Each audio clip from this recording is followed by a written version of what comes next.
ഞാൻ പറയുന്നത് ഒറ്റ വാക്കിൽ പറഞ്ഞാൽ ബാക്ടീരിയകളാണ് അവന്മാർ. ബാക്ടീരിയകളാണ്. പി വിക്ക് ഈ പുറത്ത് നിൽക്കുന്ന ആൾക്കാരെക്കാളും ഭയക്കേണ്ടത് പി വിയുടെ കൂടെ നിൽക്കുന്ന ആൾക്കാർ തന്നെയാണ്. കാരണം അവരും കോടതി മുട്ടിയിരിക്കുകയാണല്ലോ. ഇയാള് വെറുതെ വീട്ടിലിരുന്നാൽ തന്നെ പൊതുഖജനാവിന് എത്ര ലക്ഷം രൂപ ലാഭം ഉണ്ടാവും എന്നറിയാം ഒരു മാസം. ചുമ്മാ വീട്ടിലിരുന്നാൽ മതി, തീറ്റി കൊടുക്കാൻ ജനങ്ങൾ. പ്രോസിക്യൂഷൻ ആരാണ്? സർക്കാരിന്റെ ഭാഗമാണ്. എന്തുകൊണ്ട് എതിർത്തു എന്ന് ചോദിച്ചാൽ നമുക്ക് അനുമാനിക്കാവുന്ന ഒരു കാര്യം, ഇവർ പുറത്തിറങ്ങിക്കഴിഞ്ഞാൽ അത് സർക്കാരിന്റെ ഭീഷണി തന്നെയാണ്. ഇത് സർക്കാരിന്റെ നിർദ്ദേശപ്രകാരം തന്നെയാണ് ഈ പ്രോസിക്യൂഷൻ ഇത്ര ശക്തമായി ഇവർക്ക് ശിക്ഷാ ഇളവ് വേണമെന്ന ആവശ്യത്തെ എതിർത്തത് എന്ന് വേണം നമുക്ക് അനുമാനിക്കാൻ. നമസ്കാരം. വളരെ അപൂർവമായ ഒരു വിധി ഇന്ന് ഹൈക്കോടതി പുറപ്പെടുവിച്ചിരിക്കുകയാണ്. കേരള രാഷ്ട്രീയത്തെ ഒന്നടങ്കം പിടിച്ചുകുലുക്കിയ TP ചന്ദ്രശേഖരൻ വധക്കേസിലെ പ്രതികൾക്ക് ശിക്ഷ ഉയർത്തിയിരിക്കുകയാണ്. ഇത് വളരെ അപൂർവമായിട്ടുള്ള ഒരു സംഭവമാണ്. 1, 2, 3, 4, 5, 7 പ്രതികൾക്ക്, 8ാം പ്രതിക്കുണ്ട്, പ്രതികൾക്ക് ശിക്ഷ ഉയർത്തിയിരിക്കുകയാണ്. ശിക്ഷ ഉയർത്തിയില്ല, അവർക്ക് ഇരട്ട ജീവപര്യന്തമാണ്. അതായത് 2044 വരെ അവർക്ക് പരോളോ അല്ലെങ്കിൽ മറ്റ് ഇടപെടലുകളോ ഒന്നും നടക്കില്ല എന്നുള്ളതാണ്. അപ്പം അത് വളരെ നല്ലൊരു കാര്യമാണ്. അല്ല, അത് നമ്മള് കോടതിയിലെ വാദങ്ങളും മറ്റോ കേട്ടപ്പോൾ തന്നെ എന്തായാലും വധശിക്ഷ വരെ എത്താമെന്നുള്ളൊരു അവസ്ഥയിൽ തന്നെയായിരുന്നു. പക്ഷെ ഇവിടെ എടുത്തു പറയേണ്ട ഒരു കാര്യം എന്ന് പറയുന്നത്, നേരത്തെ സുരേഷ് പറഞ്ഞ ഒരു പ്രത്യേകതയാർന്ന ഒരു വിധിയാണ്. കാരണം ഇരട്ട ജീവപര്യന്തം എന്ന് പറയുന്നത് സാധാരണ ഇതിനു മുമ്പ് പല കേസുകളിൽ ഇരട്ട ജീവപര്യന്തം വന്നിട്ടുണ്ട്. പക്ഷെ ആ ഇരട്ട ജീവപര്യന്തം അനുഭവിക്കേണ്ടി വരുന്ന പ്രതികൾക്ക് ഒരു തരത്തിലുള്ള ആനുകൂല്യങ്ങളും ഇളവുകളും അനുവദിക്കരുത്, പരോൾ അനുവദിക്കരുത്. കഠിന തടവ് എന്ന് പറഞ്ഞാൽ കഠിന തടവ് തന്നെ ആയിരിക്കണമെന്നൊരു കോടതി വിധിക്കുന്നത് പ്രത്യേകതയാണെന്നാണ്. സാധാരണ അത് എന്തുകൊണ്ട് അങ്ങനെ കോടതിക്ക് വിധിക്കേണ്ടി വന്നു എന്ന് പറഞ്ഞാൽ, ഈ ഗവൺമെന്റിന്റെ കാലത്ത്, CPM ഭരിക്കുന്ന ഈ ഗവൺമെന്റിന്റെ കാലത്ത് CPM-ന്റെ പ്രതികൾക്ക് എല്ലാവിധ സൗകര്യങ്ങളും അവരുടെ രണ്ടാം വീടാണ്. അതെ, രണ്ടാം വീടാണ് ജയിലിൽ. അല്ല, അതായത് ഈ കുഞ്ഞനന്തന്റെ ഈ കേസിൽ തന്നെ മറ്റൊരു പ്രതിയായ മരിച്ചുപോയ കുഞ്ഞനന്തന്റെ കാര്യത്തിൽ തന്നെ നമ്മളത് കണ്ടതാണ്. കാരണം ഈ കേസിൽ ശിക്ഷ വിധിച്ചത് കഴിഞ്ഞതിന് ശേഷം ജയിലിൽ കിടന്നതിനേക്കാൾ കൂടുതൽ ദിവസം കുഞ്ഞനന്തൻ പുറത്തായിരുന്നു എന്നുള്ളതാണ്. എന്നിട്ട് കുഞ്ഞനന്തന് സമാധാനത്തിന്റെ വെള്ളരിപ്രാവ്, പിന്നെ എന്താണ് മാടപ്രാവിന്റെ ഹൃദയം എന്നൊക്കെ പറഞ്ഞ ഉറുമ്പിനെ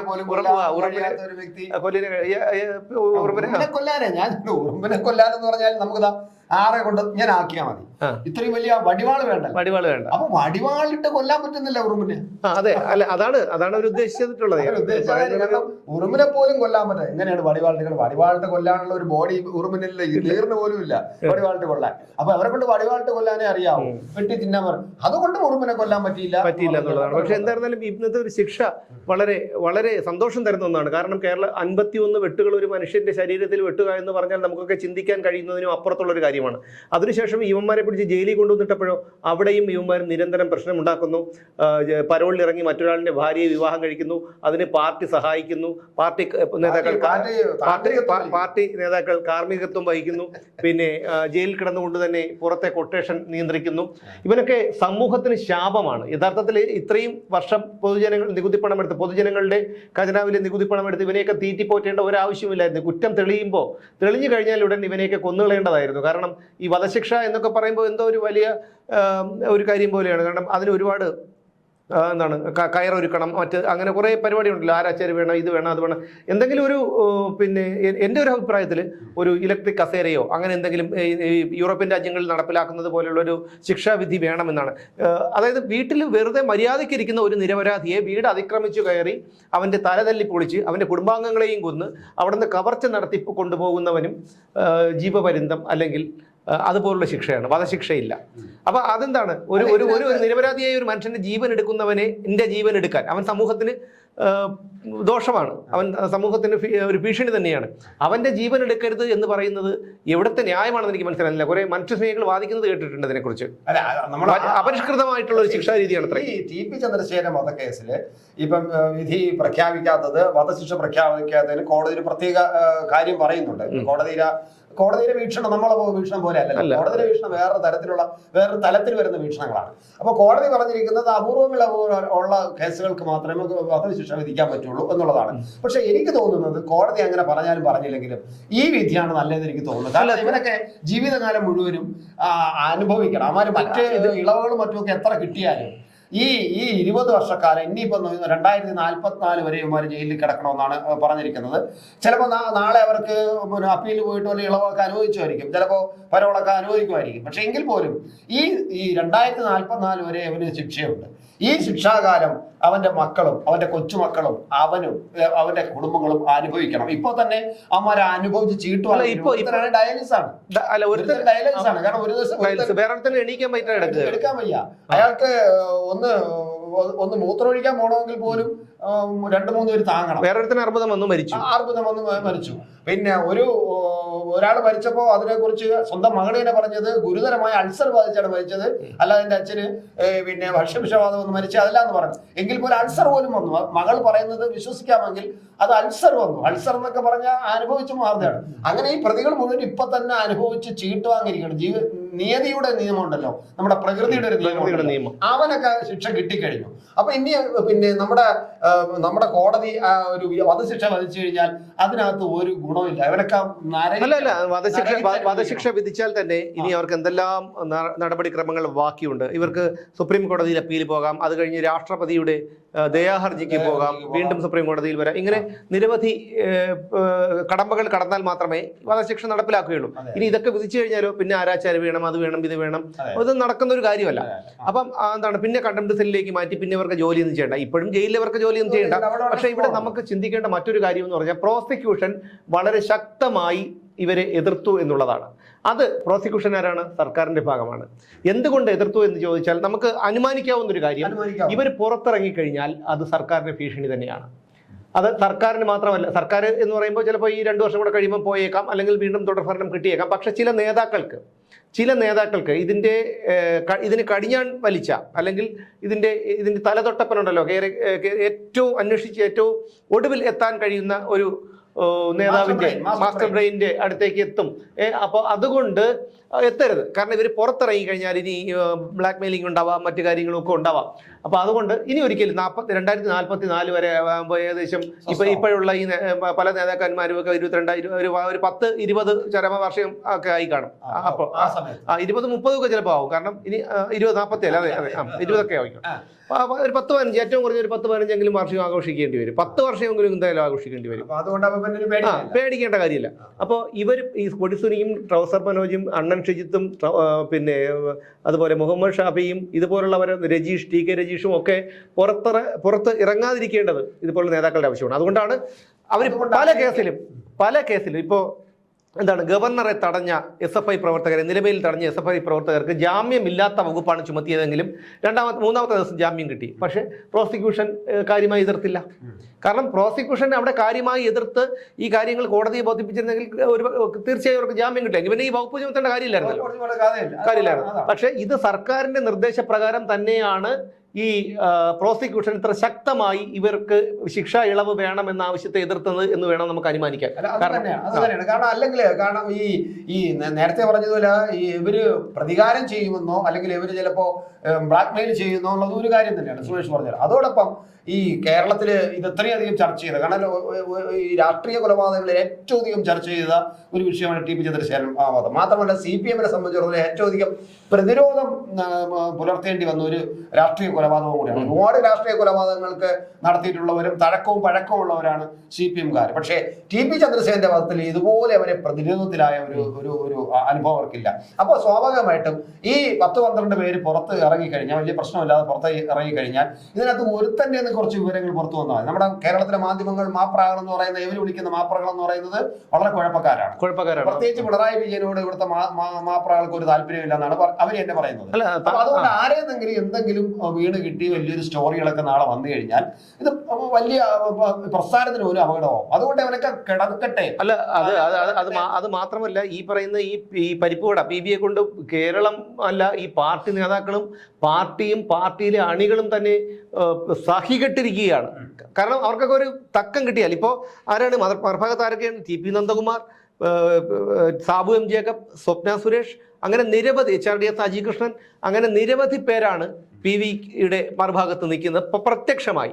ഇനി പരോക്ഷമായിട്ടാണെങ്കിലോ ഈ പാർട്ടിയിലെ മുതിർന്ന നേതാക്കൾ നിൽക്കുകയാണെന്നുള്ള കാര്യം നമുക്ക് അവരുടെ നിലപാടുകളിൽ നിന്ന് തന്നെ വ്യക്തമാകുന്നതാണ്. അപ്പോൾ ഫലത്തിൽ PV ഇപ്പോൾ ഒരു ഒറ്റപ്പെട്ട ഒരവസ്ഥയിലാണ്.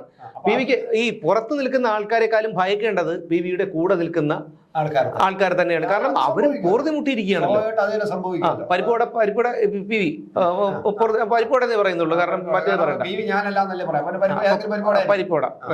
പക്ഷെ ഇതിനകത്ത് അല്ല പരിപ്പോടാണെങ്കിൽ പോലും 8 രൂപ കണ്ട വിലയുണ്ട് കേട്ടോ. ഇത് 8 രൂപ കണ്ടല്ലേ പരിപ്പോട. ഇതിനകത്തും വിലയില്ലല്ലോ. ഇതിനകത്ത് ഇന്നത്തെ വിധി വന്നതിൽ വേറൊരു പ്രത്യേകത നമുക്ക് കാണേണ്ടത്, ഇന്ന് CPM അവരുടെ സ്ഥാനാർത്ഥികളെ പ്രഖ്യാപിച്ച ദിവസമാണ്. ഞങ്ങൾ കേരളം വെട്ടിപ്പിടിക്കാൻ പോവുകയാണ്, മതേതരത്വം കാത്തു സൂക്ഷിക്കണം, പിന്നെ എന്തൊക്കെയോ രാജ്യം മുഴുവൻ തകർന്ന് തരിപ്പണമായിക്കൊണ്ടിരിക്കുന്നു. ആ തരിപ്പണമായിക്കൊണ്ടിരിക്കുന്ന ഇങ്ങനെ സാധനത്തിനെ പിടിച്ചു നിർത്താൻ ഞങ്ങളെ കൊണ്ടേ കഴിയൂ. തകർന്നു പോയി രാജ്യം, അതുകൊണ്ട് എല്ലാ തരത്തിലും ഞങ്ങളെ കൊണ്ട് ഉൾക്കൊള്ളാം. ഞങ്ങളിതാ കുറെ കരുത്തന്മാരെ നിങ്ങൾക്ക് ഇട്ടിരുന്നു, നിങ്ങൾ വിജയിപ്പിക്കും, ഞങ്ങൾക്കറിയില്ല. അങ്ങനെയൊക്കെ പറഞ്ഞ് ഈ ഗോവിന്ദന്റെ ആ ഒരു പിന്നെ പാർട്ടി സെക്രട്ടറിയുടെ പത്രസമ്മേളനം കാണുമ്പോൾ നമ്മൾ വിചാരിക്കും ഇത് ജനങ്ങൾ മുഴുവനും ഇദ്ദേഹം പറഞ്ഞ അതുപോലെ അനുസരിക്കുന്ന അനുസരണശീലമുള്ള ആൾക്കാരാണ് കേരളത്തിലെ ജനങ്ങളെന്നാണ് അയാൾ ധരിച്ചു വെച്ചിരിക്കുന്നത്. ആ പറച്ചിൽ കേൾക്കുമ്പോൾ നമുക്കറിയാം, ആ പത്രസമ്മേളനം കാണുമ്പോൾ അറിയാം അതിന്റെ ഒരു പ്രൗഢിയും ആ അവതരിപ്പിക്കുന്നതിന്റെ ഒരു ഗുണവും. എന്തോ വലിയ കാര്യം ചെയ്യുന്നു ആയിക്കോട്ടെ. ഒരു സ്ഥാനാർത്ഥി നിർണയവും സ്ഥാനാർത്ഥി പ്രഖ്യാപനമൊക്കെ നമ്മൾ ഇതിനു മുമ്പ് കണ്ടിട്ടുണ്ട്. പക്ഷെ ആ പ്രൗഢിയിൽ അങ്ങനെ നിൽക്കുമ്പോഴാണ് ചെവി കൂടെ കേൾക്കുന്നത് പിന്നെ CPM ഏരിയ കമ്മിറ്റി സെക്രട്ടറി അംഗത്തെയും CPM-ന്റെ പ്രവർത്തകരെയും എന്ത് ചെയ്തിരിക്കുന്നു, ഇരട്ട ജോലി നൽകിയവനെയൊക്കെ അകത്തിട്ടിരിക്കുന്നു, ഇവരൊക്കെ ഒരു ഇളവും അനുവദിക്കരുതെന്ന് പറഞ്ഞിരിക്കുന്നത്. എന്നിട്ട് പറയുന്നു ഞങ്ങൾക്ക് ഇതിലൊന്നും യാതൊരു. അല്ല, പക്ഷേ ഇതൊരു പാഠം കൂടിയാണ്. കാരണം ഇവനൊക്കെ പറഞ്ഞു കേട്ടുകൊണ്ട് മറ്റുള്ളവരെ കൊല്ലാനും തിന്നാനും നടക്കുന്നവർക്ക് ഒരു പാഠം കൂടിയാണ്. ഇനി എന്തായാലും അണികളെ ഇതുപോലെ മറ്റുള്ളവരെ കൊന്നു തള്ളാൻ എന്തായാലും അണികളെ കിട്ടില്ല. കാരണം CPM എന്താണെന്നും CPM നേതാക്കൾ എന്താണെന്നും ഉള്ള കാര്യങ്ങളൊക്കെ അണികൾക്ക്, സാധാരണക്കാരായ അണികൾക്ക് തന്നെ അറിയാം. പിന്നെ ഈ പറയുന്നത് പോലെ CPM എന്ന് പറയുന്നത് ഒരു പാർട്ടിയല്ല, ഒരു കോർപ്പറേറ്റ് കമ്പനിയാണ്. ആ കോർപ്പറേറ്റ് കമ്പനിയിലെ മുതലാളിമാരാണ് ഏറ്റവും വലിയ മുതലാളി പിണറായി വിജയൻ, അതിൻ്റെ താഴെയുള്ള മുതലാളിമാരാണ് EP ജയരാജൻ മുതലുള്ള മറ്റ് നേതാക്കന്മാരെല്ലാം. അവർ പിന്നെ ഉള്ളത് അണികളല്ല, ആശ്രിതരാണ്. കുണ്ടറ ആൻഡിയാപ്പീസ്, അതുപോലെ പിന്നെ പച്ച പാൽ സൊസൈറ്റി, പിന്നെ അതുപോലെ സഹകരണ ബാങ്കുകൾ, ഇവിടെയൊക്കെ ഇവന്മാരെ തിരികെ കയറ്റിയിട്ടുണ്ട് ജോലിക്ക് വേണ്ടിയിട്ട്. മുഖ്യമന്ത്രിയുടെ സോഷ്യൽ മീഡിയ കൈകാര്യം ചെയ്യാൻ തന്നെ എത്രയോ ആൾക്കാരുണ്ട്. മാത്രമല്ല നമ്മുടെ എംപ്ലോയ്മെന്റ് എക്സ്ചേഞ്ച് ഇപ്പൊ നോക്കുകുത്തിയാണ്. അതെ, നമ്മളൊരു വിവരാവകാശം അനുസരിച്ചിട്ട് എത്ര പേർക്ക് എംപ്ലോയ്മെന്റ് പേര് കൊടുത്തു, ഇപ്പൊ ഇന്നടത്ത് നിയമിച്ചവന് എങ്ങനെ നിയമിച്ചു, ആര് നിയമിച്ചു എന്നൊക്കെ ചോദിച്ചു കഴിഞ്ഞാൽ ഉത്തരമില്ല, ഉത്തരം തരില്ല, അതിനെക്കുറിച്ച് അറിയില്ല എന്നാണ് പറയുന്നത്. അത്ര നിഷേധമായ ഒരു ഭരണം. നിഷേധം ഈ വിവരാവകാശ നിയമം സാധാരണക്കാരന് ഒരു ആശ്രയമായിരുന്ന ഒരു സംഭവമാണ് വിവരാവകാശ നിയമം.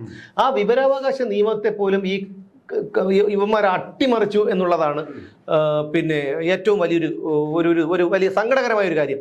അതെന്താണ്? ഉദ്യോഗസ്ഥരെയാണ് ബലി ഈടാക്കുന്നത്. ഉദ്യോഗസ്ഥർക്ക് വാക്കാൽ നിർദ്ദേശം കൊടുത്തിട്ടുണ്ട്, നിങ്ങൾ ഇതിന്റെ മറുപടി അറിയിക്കരുത് എന്നുള്ളത്. അങ്ങനെ വരുമ്പോൾ എന്ത് ചെയ്യും? കുറെ പേര് ഇത് കളഞ്ഞിട്ട് പോകും, ബാക്കിയുള്ള ചിലർ അപ്പീൽ പോകും. അപ്പീൽ പോകുമ്പോൾ എന്താണ്? ഈ ഉദ്യോഗസ്ഥരെയാണ് ഇത് ബാധിക്കുന്നത്. മനസ്സിലായി? ഞാൻ പറഞ്ഞോട്ടെ, ബാക്ടീരിയയ്ക്ക് പോലും നമ്മൾ ഈ ബാക്ടീരിയ ഉള്ള സ്ഥലത്ത് എന്തെങ്കിലും കീടനാശിനി തളിച്ചു കഴിഞ്ഞാൽ ബാക്ടീരിയ നശിക്കും. ഇതെന്ന് പറഞ്ഞാൽ സർവ്വവ്യാപിയാണ്.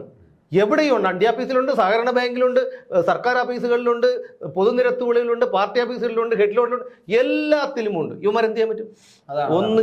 ബാക്ടീരിയയെ കീടങ്ങളാണ്. കീടം ഈ നമ്മൾ ഇതിൽ കാണിക്കില്ലേ, ഈ ക്ലോസറ്റിൽ ഒഴിക്കുന്ന ഇതിന്റെ ഹാർപ്പിക്കിന്റെ ഒക്കെ പരിസ്ഥിതി കാണിക്കുന്ന കീടാണല്ലേ, അതുപോലെ തന്നെയാണ്. കാരണം അത് ഇപ്പം ക്ലോസറ്റിനകത്ത് മാത്രമേ ഉള്ളൂ. അവിടെ നമ്മൾ ഒരു കീടനാശിനി ഒഴിച്ചു കഴിഞ്ഞാൽ ഇതങ്ങ് നശിച്ചു പോകും. ഇത് സർവ്വവ്യാപിയായിട്ട് എവിടെ എല്ലാ സ്ഥലങ്ങളിലും ഉണ്ട്. എവിടെ ഏതൊരു മേഖലയെയും ഗതി പിടിക്കാൻ സമ്മതിക്കില്ല. ഇനിയിപ്പോ ഈ വിജയം എന്താണ് ന്യായീകരിക്കുന്നത്? ഇനി ഇതിൽ മറ്റൊരു കാര്യം കൂടിയുണ്ട്. ഇനി ന്യായീകരണമൊക്കെ അവിടെ നിൽക്കട്ടെ, പക്ഷേ ഇതിന് മറ്റൊരു കാര്യം കൂടിയുണ്ട്. പ്രോസിക്യൂഷൻ ശക്തമായി വാദിച്ചത് കൊണ്ടാണ് പ്രതികൾക്ക് ഒരു പരിധിവരെ ഈ ശിക്ഷ കിട്ടിയത്. അങ്ങനെ വരുമ്പോൾ ഈ പ്രതികളുടെ ബന്ധുക്കൾ വെറുതെ ഇരിക്കുമെന്നാണോ? അവർ വിചാരിച്ചെന്താണ്? ഉടനെ തന്നെ ഇറങ്ങും, അതാണ് മറ്റാണ് മറിച്ചാണെന്നൊക്കെയാണ് അവർ വിചാരിച്ചത്. ഇല്ല, അവരെ ഇനിയും CPM-ന്റെ അണിയിലെയും CPM-ന്റെ ഒരു സംഘടനാ ശൈലിയും ഒരു സ്റ്റൈൽ എന്ന് പറഞ്ഞാൽ സുമേഷിനെ കൂടുതൽ അറിഞ്ഞിടാത്തുണ്ട്. അവര് ഇനിയും കൃത്യമായിട്ടും ഇവരുടെ വീടുകളിൽ പോകും, ഇവരെ സോപ്പിടും. അല്ല, സോപ്പിടുന്നത് എല്ലാ തരത്തിലുള്ള ഒരു കാരണവശാലും ഒരു മാധ്യമങ്ങൾ വന്നാലും ഇതിനെതിരായിട്ട്, ഈ വിധിക്ക് എതിരായിട്ട്, സർക്കാരിനെതിരായിട്ട് സംസാരിക്കരുത്. അല്ല, കൃത്യമായിട്ടല്ല. ഇനി അവർക്ക് അതങ്ങനെ പറയണമെങ്കിൽ പോലും പറയാൻ സമ്മതിക്കില്ല. കാരണം ഭീഷണിയാണ്. ആദ്യം അനുനയം പാർട്ടിക്കാരായതുകൊണ്ട് പോവും. അപ്പൊ എന്താണ് വിചാരിക്കും, 10-20 ഭീഷണിപ്പെടുത്തും, പിന്നെ പ്രീണിപ്പിക്കും, പ്രകോപിപ്പിക്കും, എല്ലാം ചെയ്യും. അതായത് നമ്മൾ വിചാരിക്കും പോലെ അല്ല. ഈ വിധിയും കേട്ടുകൊണ്ട് വിധി ഞങ്ങൾ അംഗീകരിക്കുന്നു, ഈ കോടതി വിധി നിയമം നമ്മുടെ ജനാധിപത്യ മര്യാദ അനുസരിച്ച് ഞങ്ങൾ അംഗീകരിക്കുന്നു എന്ന് പറഞ്ഞാൽ അവർ അംഗീകരിക്കില്ല.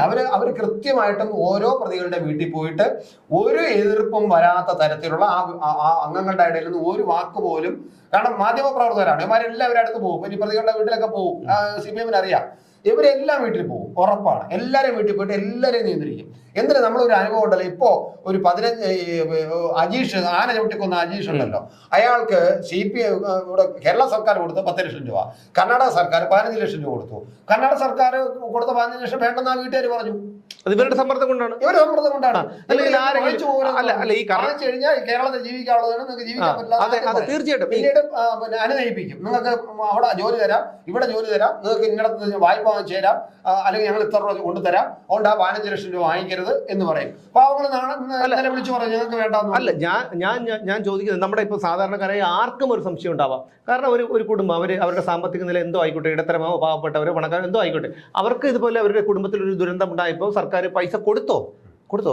സർക്കാരിന്റെ പൈസ കൊടുത്തു, 10 ലക്ഷം കൊടുത്തു. അല്ലേ, കടം പറയുന്ന ടീമാണ്, 5 കൊടുത്തു, പിന്നെ 5 കൊടുത്തല്ലേ. അപ്പൊ 10 ലക്ഷം ഇവർ കൊടുത്തു. പിന്നെ സംസ്ഥാന സർക്കാർ, കർണാടക സർക്കാർ 15 ലക്ഷം കൊടുക്കാന്ന് പറയുകയാണ്. ഈ കർണാടക സർക്കാർ ഇവർക്ക് ഒരു ദ്രോഹവും ചെയ്തിട്ടില്ല. അപ്പൊ അവരെ സംബന്ധിച്ചിടത്തോളം 2 പെൺകുട്ടികളാണെന്ന് തോന്നുന്നു അല്ലേ, 2 പെൺകുട്ടികളാണ്, അല്ലെങ്കിൽ 2 പെൺകുട്ടികളാണ്. അപ്പൊ ഈ കുട്ടികളുടെ ഭാവി പഠനത്തിനും ആ കുട്ടികളുടെ ഭാവി ജീവിതത്തിനും അവരുടെ ഇനിയുള്ള ജീവിതത്തിനും ഒക്കെ ഈ തുക വലിയൊരു കാര്യമാണ്. അപ്പൊ അതവർ വേണ്ട എന്ന് പറയുന്നുണ്ടെങ്കിൽ അതിനൊരു കാരണം ഉണ്ടാവുമല്ലോ. എന്തായിരിക്കും കാരണം?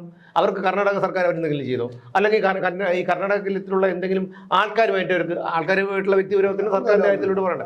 അപ്പൊ അതൊന്നും അല്ല. അതായത് ഇവന്മാരൊരു, ഞാൻ പറയുന്നത് ഒറ്റ വാക്കിൽ പറഞ്ഞാൽ ബാക്ടീരിയകളാണ് ഇവന്മാര്, ബാക്ടീരിയകളാണ്. അതുപോലെ തന്നെ ഇപ്പം ഈ പ്രതികളുടെ വീടുകളിൽ അവർ പോയിരിക്കും, പ്രതികളെ അവർ കംപ്ലീറ്റ് പ്രതികളെ വീട്ടുകാരെ ബ്രെയിൻ വാഷ് ചെയ്തിരിക്കും.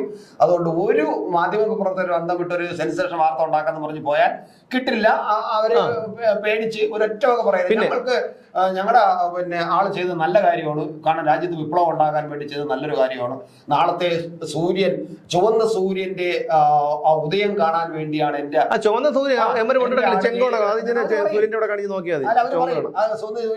ഉദിച്ചു വരുന്നത് കാണാൻ വേണ്ടിയിട്ടാണ് എന്റെ പിന്നെ കൊടിസൂരി അല്ലെങ്കിൽ എന്റെ ഗിർമാണി എന്റെ ആരെങ്കിലും ഒക്കെ അവരോരോരുത്തർ വീട്ടിൽ പറയും ഞങ്ങൾ അതുകൊണ്ട് അഭിമാനിക്കുന്നു എന്ന് പറയും. കാരണം അവർക്കറിയാം ഉള്ളിന്റെ ഉള്ളിൽ അല്ല, അങ്ങനെ അല്ല എന്നുള്ള പറയില്ല, പറയാൻ പേടിയാണ്. അതാണ് ഈ അധികാരത്തിന്. കണ്ട് ഗലീലിയോ കൊണ്ട് എനിക്കറിയാം ഭൂമി ഉരുണ്ടതാണ് പറയുമ്പോഴും പറഞ്ഞ അല്ല ഭൂമി പറഞ്ഞതാണെന്ന് അയാൾ പറഞ്ഞു.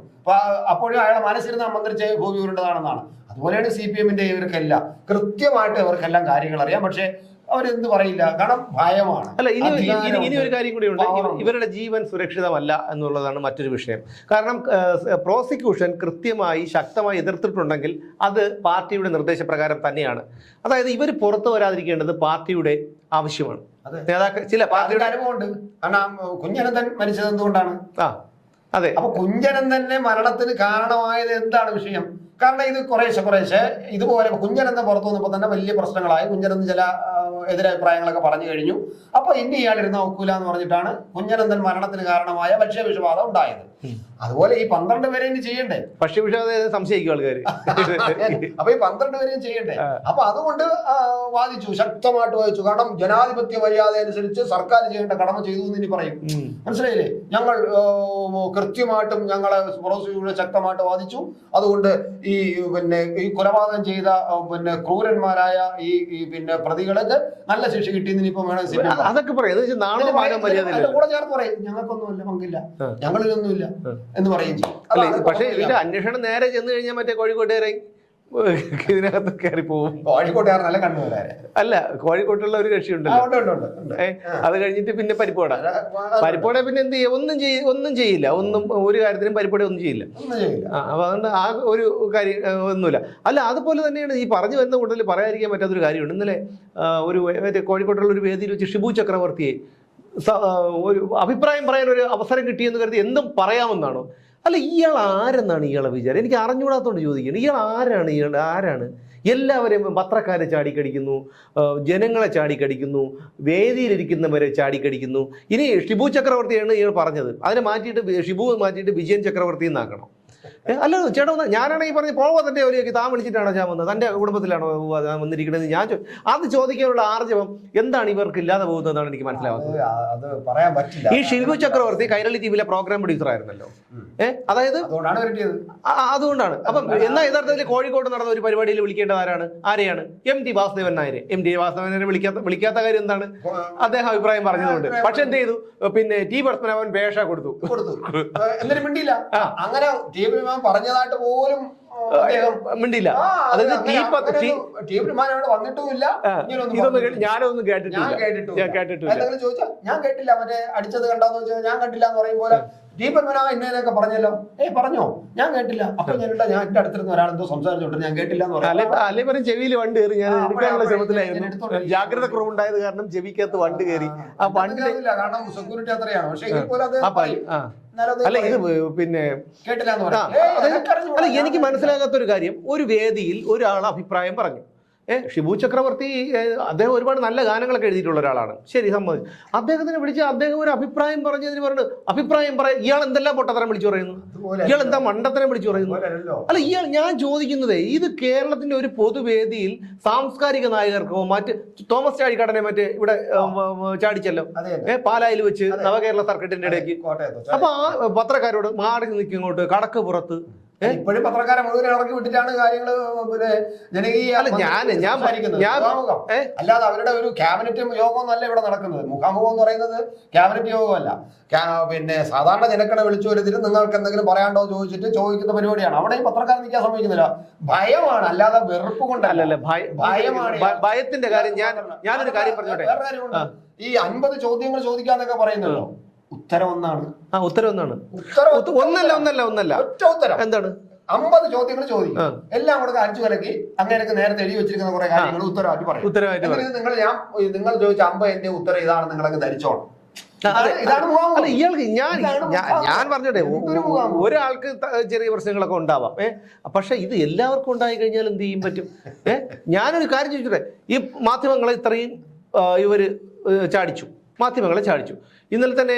അപ്പൊ എന്താണ് ഇയാളെ പരിപാടി ബഹിഷ്കരിച്ചുകൂടെ? എനിക്ക് അറിഞ്ഞുകൂടാത്ത ഇയാളെ മുമ്പ് ചെന്ന് റാൻ മോളി നിൽക്കേണ്ടത് എന്തിനാണ് ഇവര്? എനിക്ക് മനസ്സിലാവുന്ന മാധ്യമങ്ങളുടെ അടുത്ത് നിൽക്കുമ്പോൾ ഇയാൾ അങ്ങനെ പറഞ്ഞ പോവോ തന്റെ വീട്ടിലല്ല ഞങ്ങൾ വന്നെന്ന് പറയാനുള്ള ആർജവം എന്താണ് ഈ മാധ്യമ പ്രവർത്തകർക്ക് ഇല്ലാതെ പോകുന്നത്? വളരെ കുറച്ച് പേർക്കേ ഇത് കാണും. ബാക്കിയുള്ളവരൊന്നും അത് മാധ്യമ പ്രവർത്തകരുടെ ജോലി എന്ന് പറയുന്നത് അവർ പോവുക, കവർ ചെയ്യുക, അവിടെ കവർ ചെയ്യണ്ടെന്ന് പറഞ്ഞാൽ ഇറങ്ങി പോവുക. അല്ല എന്ത് വന്നു കഴിഞ്ഞാൽ ഇത്തരമുള്ള ഷണ്ടന്മാരായ കുറെ ആൾക്കാരാണ് ഈ നാടിന്റെ പ്രശ്നം എന്ന് പറഞ്ഞു കഴിഞ്ഞാൽ. എന്തായാലും നമ്മുടെ ഈ വിധി കേരളത്തിൽ ഇനി എങ്ങനെയൊക്കെ ചർച്ചയാവും എന്നുള്ളതിനെ കുറിച്ചാണ് നമുക്ക് ഇനി ആലോചിക്കേണ്ടത്. കൃത്യമായിട്ട് എനിക്ക് തോന്നുന്നു രാഷ്ട്രീയമായിട്ട് ഇടതുപക്ഷ സർക്കാരിന്, പ്രത്യേകിച്ച് ഇടതുപക്ഷ മുന്നണിക്ക്, ഇത് TPക്ക് പ്രത്യേകിച്ച് മലബാർ പ്രദേശത്ത് പിന്നെ CPM-നും ഇടതു മുന്നണിക്കും വളരെയധികം ദോഷമുണ്ടാക്കുന്ന ഒരു വിധിയാണ്. തെരഞ്ഞെടുപ്പ് അങ്ങോട്ട് വരുമ്പോൾ കടുക്കുമ്പോൾ ഇതൊക്കെ അങ്ങ് മാഞ്ഞു പോകുന്ന വിധിയായിരിക്കും. പക്ഷെ എനിക്ക് തോന്നുന്നില്ല മാഞ്ഞു പോകുമെന്ന്.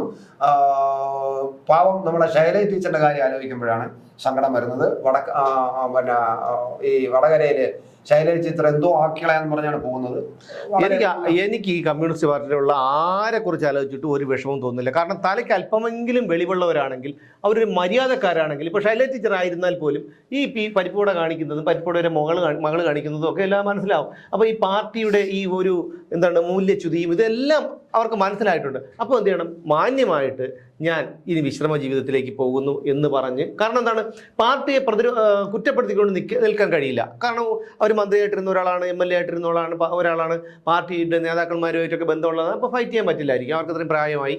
അപ്പോൾ എന്താണ്, ഇതുപോലുള്ള ഈ രാധാകൃഷ്ണൻ ഉൾപ്പെടെയുള്ള K. രാധാകൃഷ്ണൻ ഉൾപ്പെടെയുള്ള മര്യാദക്കാരാണ് അവരൊക്കെ എന്ത് ചെയ്യണം? ഞങ്ങൾ ഈ പാർട്ടിയിൽ നിന്ന് തൽക്കാലം മാറി നിൽക്കുന്നു, ഒരു 5 വർഷത്തേക്ക് അല്ലെങ്കിൽ ഇത്ര വർഷത്തേക്ക് എന്നും പറഞ്ഞ ഒരു അവധിയെടുത്ത് അന്തസ്സായിട്ട് വീട്ടിൽ ചെന്ന് കൊച്ചുമക്കളെ നോക്കിയിരുന്നു. രാധാകൃഷ്ണൻ പിന്നെ അതില്ല എങ്കിലും വല്ല കൃഷിയൊക്കെ ചെയ്ത് കളച്ചും പറിച്ചും ഇഞ്ചി നട്ടും മരിച്ചിരി ഒക്കെ നട്ട് നിൽക്കുക അദ്ദേഹത്തിന്. ശൈലജ ടീച്ചർക്കും അത് ചെയ്യാം. പിന്നെ ബാക്കിയുള്ളവരൊക്കെ കാര്യങ്ങൾ നമ്മൾ പറയാതിരിക്കുകയാണ് ഭേദം. കാരണം ബാക്കിയുള്ള CPM നേതാക്കളെ കുറിച്ചൊക്കെ കാരണം ഇത് ജോലി ചെയ്യാതെ പിന്നെ ജീവിച്ചു പോയതാണ്. വീട്ടിൽ പോയിരുന്നാൽ ജോലി ചെയ്യേണ്ടി വരും. അതാണ്ട് ഇവരെല്ലാം ജോലി ചെയ്യാതെ കാര്യമായിട്ട് ജീവിച്ചു പോയവരാണ്. പിന്നെ പെൻഷനും കാര്യമൊക്കെ ഉണ്ട്. അല്ല ഞാൻ പറയുന്നത്, മര്യാദ ഉണ്ടെങ്കിൽ കേരളത്തിലെ ഭിന്നശേഷിക്കാർക്ക് ഇന്നലെ ഉളുപ്പില്ലാതെ നിന്ന് പറയുന്നു, ഉളുപ്പില്ലാതെ ഭിന്നശേഷിക്കാരുമായിട്ട് മുഖാമുഖം നടത്തിയപ്പോൾ പറയുന്നു പ്രതിസന്ധി. ഇത് ആർക്ക് പറയാൻ പറ്റും? പറയാനാണെങ്കിൽ എന്തിനീ മുഖാമുഖം വിളിച്ചു കൂട്ടിയത്? എല്ലാവർക്കും അറിയാലോ പ്രതിസന്ധി. ഇയാള് ഞാൻ പറഞ്ഞോട്ടെ ചേട്ടാ, ഒന്നും വേണ്ട. ഇയാള് വെറുതെ വീട്ടിൽ ഇരുന്നാൽ തന്നെ പൊതുഖജനാവിന് എത്ര ലക്ഷം രൂപ ലാഭം ഉണ്ടാവും അറിയാമോ ഒരു മാസം? ചുമ്മാ വീട്ടിൽ ഇരുന്നാൽ മതി. തീറ്റി കൊടുക്കാം ജനങ്ങൾ, ഇവിടുത്തെ ജനങ്ങൾ തീറ്റി കൊടുക്കാം. മര്യാദയ്ക്കൊന്ന് വീട്ടിലിരിക്കും. ഈ സുരക്ഷാ ജീവനക്കാരുടെ ചെലവ്, വണ്ടികളിൽ ഇന്ധനം അടിക്കുന്ന ചെലവ്, ഇയാൾ ഈ നടത്തുന്ന നവകേരള സർക്കിട്ട് മുഖാമുഖം ഇതുപോലുള്ള പിന്നെ എന്താണ് ഈ അനാവശ്യമായിട്ടുള്ള ഇത്തരം കറക്ക് പരിപാടികളുടെ ചിലവ്, ഇതെല്ലാം കുറയും. ഇയാളൊന്ന് മര്യാദയ്ക്ക് ആ വീട്ടിലിരിക്കൂ. ജനങ്ങൾ ജീവിതാവസാനം വരെ കേരളത്തിലെ ജനങ്ങൾ പിന്നെ ഇയാൾക്ക് ആഹാരം കൊടുത്തോളാം. അല്ല, അതിൽ കൂടുതൽ എന്ത് പറയാനാണ്? ഒരു ഇതൊന്നും മനുഷ്യനാണോ ചേട്ടാ? ഇത് എന്തൊക്കെ ഈ കാണിക്കുന്നത്? ഭിന്നശേഷിക്കാരെന്ന് പറയുമ്പോൾ നമ്മൾ നൽകും, നമുക്ക് കണ്ണും മൂക്കുമുണ്ട്, ചെവി എന്താ കേൾവി ശക്തിയുണ്ട്, കാഴ്ചശക്തിയുണ്ട്, നടക്കുന്നതിന് കുഴപ്പമില്ല, വലിയ വലിയ അസുഖങ്ങളൊന്നും നമുക്കില്ല. പക്ഷെ ഒന്ന് ആലോചിച്ച് നോക്കൂ, ഈ വീൽ ചെയറിൽ ജീവിതം തള്ളി നീക്കുന്നവർ, ചെവി കേട്ടുകൂടാത്തവർ, കണ്ണ് കണ്ടുകൂടാത്തവർ, അംഗവൈകല്യം ബാധിച്ചവർ, ഇഴഞ്ഞു നടക്കുന്നവർ, അങ്ങനെയുള്ള മനുഷ്യർക്കൊക്കെ 1600 രൂപ കിട്ടുമ്പോൾ അതൊരു വലിയ തുകയാണ്. അതുപോലും കൊടുക്കാതെ നിന്ന് ഗീർവാൺ അടിക്കുകയാണ്. വെള്ള ഷർട്ടും വെള്ള മുണ്ടൊക്കെ കൊടുത്ത് പേനയും കുത്തി വെച്ചിട്ട് നിന്ന് പോക്കറ്റിൽ പേനയും കുത്തി വെച്ചിട്ട് വലിയ ഗീർവാൺ അടിക്കുകയാണ്. പ്രതിസന്ധി. ഇതിൻ്റെയൊക്കെ കൊടും പാപം ഇയാൾക്ക് കിട്ടൂല. കാരണം ഇയാൾക്ക് 10-78 വയസ്സായല്ലോ. ഇയാളെ പിൻതലമുറ അനുഭവിക്കാതിരിക്കില്ല കേട്ടോ. കാരണം ഇഴഞ്ഞു നടക്കുന്ന ആൾക്കാരാണെന്നേ. അവിടെ കുറച്ച് പിന്നെ CPO, civil police officer rank ലിസ്റ്റിലുള്ളവർ വന്ന്, ഉദ്യോഗാർത്ഥികൾ വന്നിരുന്ന് സമരം ചെയ്യുന്നു. പാതിമീശ പഠിച്ചും പുല്ലു തിന്നും മുട്ടിലിഴഞ്ഞും ശയനപ്രദക്ഷിണം നടത്തിയും ശവമഞ്ചത്തിൽ കിടന്നും തലമുട്ടയടിച്ചും പട്ടിണി കിടന്നും ഒക്കെ അവർ ചെയ്യുന്നു.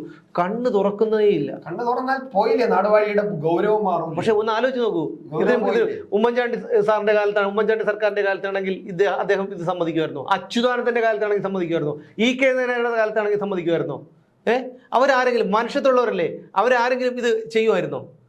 ഇത് കാണും തോറും അയാൾ ജനങ്ങൾ തലയടിച്ച് പൊട്ടിക്കുന്നതും പിന്നെ ചടിച്ചട്ടി കൊണ്ട് തലയടിച്ച് പൊട്ടിക്കുന്നതും ഗൺമാൻ കയറി തലയെടുക്കുന്നതും ഇതൊക്കെ ഒരു ആവേശമാണ് ഇതൊക്കെ കാണാൻ. സാധാരണ ഈ വയസ്സായി വരുമ്പോഴേ ഈ വയസ്സായി വരുമ്പോഴത്തേക്കും ആൾക്കാർക്ക് അവർ കുറച്ചൊന്ന് ഒതുങ്ങും. പിന്നെ ചെറിയ ആൾക്കാരോടൊക്കെ, ചെറുപ്പക്കാരോടൊക്കെ ഒരു പുത്രവാത്സല്യം അല്ലെങ്കിൽ പുത്രിവാത്സല്യം, ചെറുകുട്ടികളോടുള്ള ഒരു വാത്സല്യമൊക്കെ തോന്നും. ഇത് അങ്ങനെയല്ലേ, പകയാണ്. അതായത് കൈക്കുഞ്ഞിനോട് പോലും പകയുള്ള രീതിയിലാണ് അയാളുടെ പെരുമാറ്റം. എന്തൊരു മനുഷ്യനാണെന്നറിയാം. പിന്നെ ഇതിനൊക്കെ നമ്മൾ ഈ ചെയ്യുന്ന കർമ്മഫലം എന്ന് പറയുന്ന ഒരു സംഭവമുണ്ട്. കർമ്മഫലം അത് നമുക്ക് അനുഭവിക്കാതെ പോകാൻ പറ്റില്ല. അങ്ങനെ രക്ഷപ്പെട്ട് പോയാൽ തന്നെ പിൽക്കാലങ്ങൾ അനുഭവിക്കുന്നത് നരകത്തിലിരുന്ന് കാണേണ്ടി വരും. അതിനപ്പുറം വേറെ ഒന്നുമില്ല. അതാണ് പറഞ്ഞത്. ഈ പണം ആളുകളെ പറ്റിച്ച് കൊണ്ടുവയ്ക്കാം കുറെ. പക്ഷേ ഇത് കഴിഞ്ഞിട്ടുള്ള ഒരു ജീവിതം ഉണ്ട്. പിൽക്കാലങ്ങൾ ആർക്ക് വേണ്ടിയാണോ സമ്പാദിച്ചു വയ്ക്കുന്നത് അവരൊക്കെ. പിന്നെ എന്തായാലും ഈ പറയുന്ന ചന്ദ്രശേഖരൻ എന്ന് പറയുന്ന ചന്ദ്രശേഖർ ആ കുട്ടിക്ക് അച്ഛനില്ലാതാക്കിയത് അതും അവരുടെ സഖാവാണ്, അവരുടെ ഭാര്യ സഖാവാണ്. KK രമയെ ഒന്ന് മുഖാമുഖം നിൽക്കാനുള്ള ധൈര്യം ഉണ്ടോ ഈ പറയുന്ന പരിപ്പുടയ്ക്ക്? ഉണ്ടോ? അല്ല, നിയമസഭയിൽ KK രമ പേര് പറയല്ലോ, ഒരു മഹതി എന്നല്ലേ പറയും. അതുപോലെ ഇതിന്റെ ഇടയ്ക്ക് പറയാൻ പറ്റുന്നത് അല്ല. അതുപോലെ തന്നെയാണ്. അതെന്താണ് ഭയമുള്ള ആൾക്കാരാണ് അയാളത് പറയുന്നത്. ഞാൻ പറഞ്ഞുതരാം. കാരണം എപ്പോഴെങ്കിലും പിണറായി വിജയൻ നരേന്ദ്രമോദി എന്നോ അമിത്ഷാ എന്നോ പറഞ്ഞിട്ടുണ്ടോ? ഇല്ല. ചില കൂട്ടർ അല്ലെങ്കിൽ മറ്റൊരു കൂട്ടർ ഇതോ അല്ലെങ്കിൽ കേന്ദ്രം ഇങ്ങനെ പറയുള്ളൂ. ചേട്ടൻ കേട്ടിട്ടുണ്ടോ? ഒരിക്കലും അയാൾ പറഞ്ഞ് ഞാൻ കേട്ടിട്ടില്ല. നരേന്ദ്രമോദിയെയോ അമിത്ഷായെയോ കുറ്റം പറഞ്ഞ് കേട്ടിട്ടില്ല. അങ്ങനെ പറയുകയാണെങ്കിൽ, അങ്ങനെ കുറ്റം പറയുകയാണെങ്കിൽ അമിത്ഷാ ഇതറിയും, അമിത്ഷാ വിളിക്കും. വിജയ നീ എന്താണ് എന്നെ കുറിച്ച് പറഞ്ഞത്? അല്ല ജി, അതല്ല, ഞാൻ മറ്റേ ഞങ്ങളുടെ ഇത് കേന്ദ്ര കമ്മിറ്റിയെ കുറിച്ചാണല്ല, കേന്ദ്ര സർക്കാരിനെ കുറിച്ചല്ല എന്ന് പറഞ്ഞ് ഒഴിയേണ്ട ഒരു അവസ്ഥയിലേക്ക് എത്തും. ഇത് അതാണ് വിരട്ടാണ്. അപ്പം അല്ലെങ്കിൽ എന്നെ അകത്ത് പോകണ്ട. ഇവിടെ സ്വർണ്ണക്കടത്ത് കേസ് മുങ്ങിപ്പോയില്ലേ? ലൈഫ് മിഷൻ അഴിമതി മുങ്ങിപ്പോയില്ലേ? ഈ പറയുന്ന SFI അന്വേഷിക്കുന്ന ഈ കേസ് മുങ്ങിപ്പോവും. അതിന് വേറെ ഒരു സംശയമൊന്നുമില്ല. ഈ കാണുന്ന മാധ്യമങ്ങളും ഈ കേരളത്തിലെ പൊതുജനങ്ങളും വിഡ്ഢികളാവും. അതിനപ്പുറം ഒന്നും സംഭവിക്കാൻ പോകുന്നില്ല. ഇതുപോലെ നമുക്കൊരു ജോലിയായല്ലോ, നമുക്ക് വിഷയം ഉണ്ടെങ്കിൽ ചർച്ച ചെയ്യാൻ പറ്റുള്ളൂ, അല്ലാതെ വേറെ എന്തിനെങ്കിലും ചർച്ച ചെയ്യാൻ പറ്റുള്ളൂ. അപ്പോൾ എന്തായിരുന്നാലും കൊടിസുനി അടക്കമുള്ള TP ചന്ദ്രശേഖരൻ വധക്കേസിലെ പ്രതികൾക്ക് ഇരട്ട പര്യന്തം വിധിച്ചതിൽ സന്തോഷം പങ്കുവെച്ചുകൊണ്ട് ഈ ചർച്ച അവസാനിപ്പിക്കുന്നു. നാളെ വീണ്ടും കാണാം.